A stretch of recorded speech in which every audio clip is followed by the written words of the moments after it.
One of the situations that we found ourselves in is needing chase lights on a truck, chase lights, dust lights, whatever, for safety. And so we wanted an alternative to a hardwired built-in chase light solution.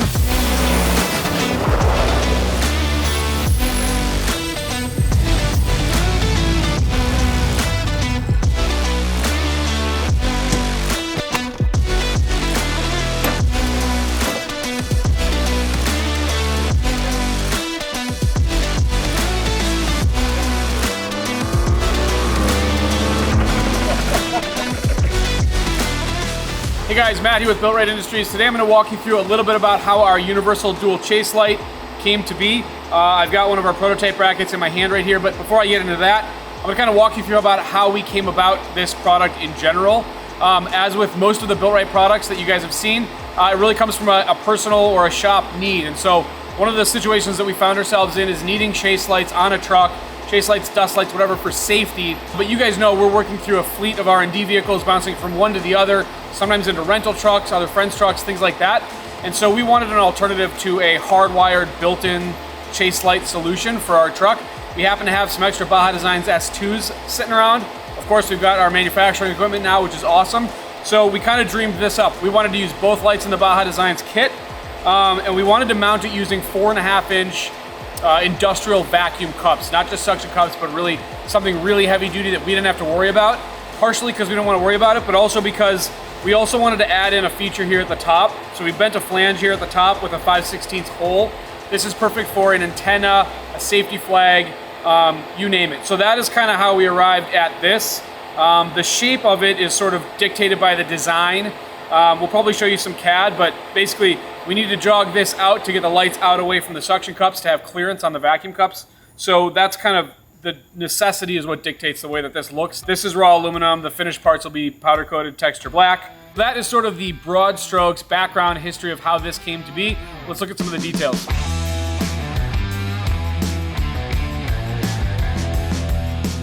All right, so we're using the back of, this happens to be an F-150. Part of that is to get the angle right. I'll show you that in a second, but this is kind of more or less the assembly. You can see I've got one Baja Designs S2 here in the bracket, and then I've got a rough model of our vacuum cup. And the reason for this jog is to create some clearance here between the light and the rubber in the vacuum cup. This is also how I use the lens from the Baja Designs S2 right here to create this cutout for that bezel.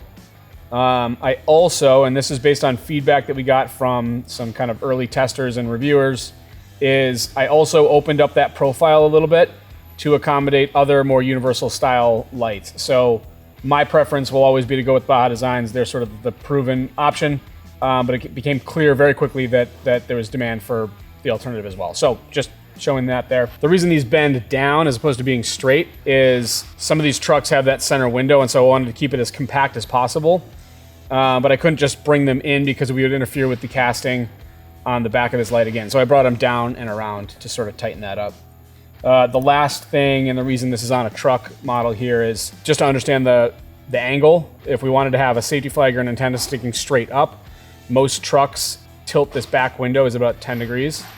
And so we built that into this. So this angle here is 100 degrees instead of a 90-degree angle. From a design standpoint, that's kind of it. I'm not showing hardware here, but to adapt your lights, you're going to use the stock Baja Designs S2 bezels, not the flush mount bezels.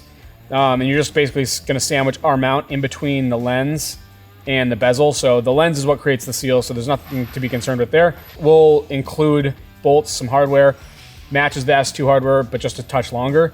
And then over here where we're attaching to the vacuum cup, you're gonna have a countersunk washer and a stainless steel bolt for that connection there. And then the last thing is, this is kind of a detail I probably don't even need to bother sharing, but I added this flat here because when we go to the press brake to bend it's really important that these sit flush, and these bends need to be perfectly straight and parallel. And so we needed a flat here to index off of to get those accurate. So I screwed this up initially a couple of times and learned from my mistake. So from a design standpoint, that's it. This is what the bracket looks like.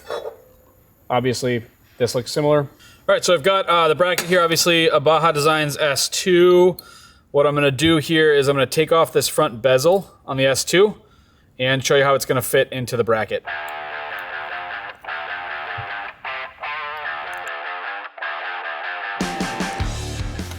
bezel aside. So you can see here, this is the lens, and the Baja Designs lights here are sealing with this O-ring back here, this gasket. And so that's the seal is between the housing and the lens. So as long as we keep these two together, or they're together after we install them, we're in good shape. So that's the reason we're able to mount them the way that we are. This will not work with a flush mount bezel. So you're just gonna use a standard set of S2 lights, keep it simple. We got a little bit of wiggle room in here. That's for the fitment of the S2 or similar lights. These are gonna fit perfectly here though. So I'm gonna take the bezel and put it back here. First, I'm gonna use some longer hardware. So because we're adding the thickness of this bracket, we're gonna need that essentially hardware that is that much longer. So I'm gonna set this light down here. I'm gonna get the bracket set up with one piece of hardware here just so that we can easily get it started. And I'll get each of the 4 finger tight and then we'll tighten them down.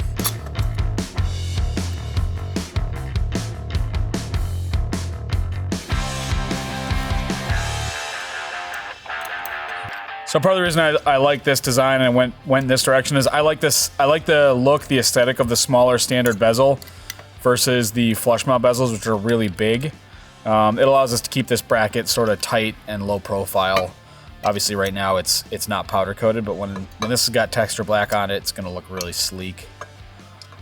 Kind of tightening these down, crisscross, get a nice tight seal, and we're all set there. So obviously you're going to install the second light here, and then you're going to have those two 4.5-inch suction cups here that keep the bracket really firmly planted to your window.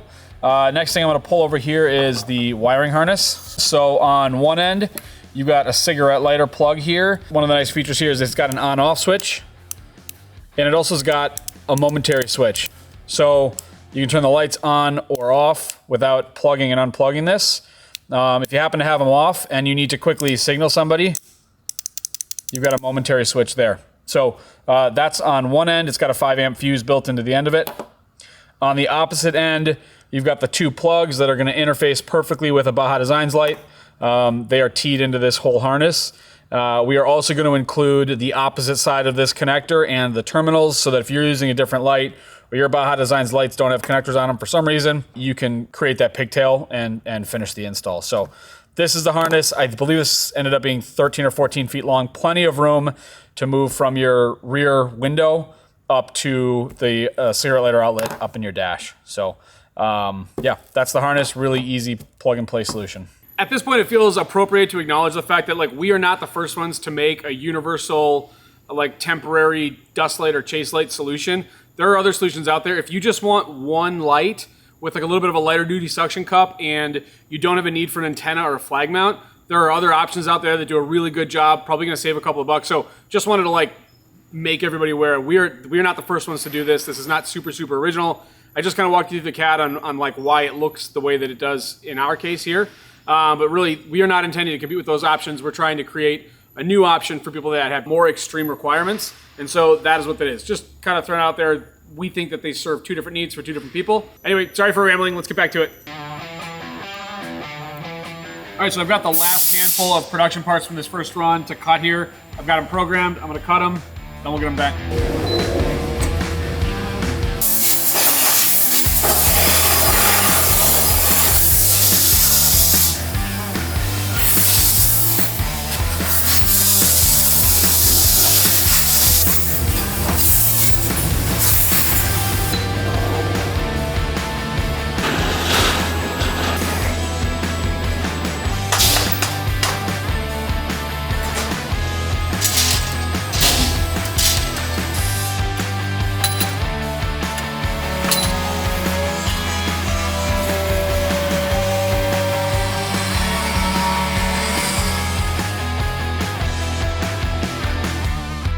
All right, so we've got 30 or 40 of these left. I'm obviously here at the press break. I've got the program for this queued up. It's 5 bends total. There's 2 bends here to make a jog, 2 bends here to make a jog, and then we're bending this top flange down. So let's go ahead and bend these up.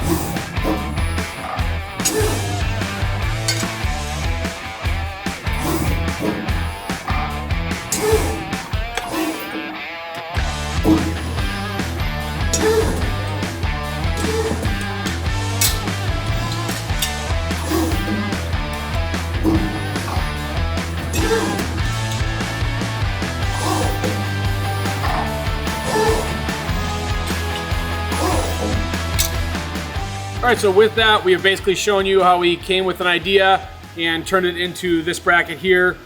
We made a handful of production parts. Those are ready to go to powder coating. If you want to see more about how we turned this then into the total finished system with the vacuum cups, the lights, the wiring harness, and everything, check out the link in the description for our complete install guide, as well as a link to the product page. We are not just selling the bracket. It comes with the 2 vacuum cups, as well as a wiring harness that's going to be plug and play into your cigarette lighter and have integrated switches for constant on and momentary on as well. So again, check out the link in the description. If you have questions, comments, feedback, leave them in the comments. Shoot us an email, give us a call. We'll catch you next time.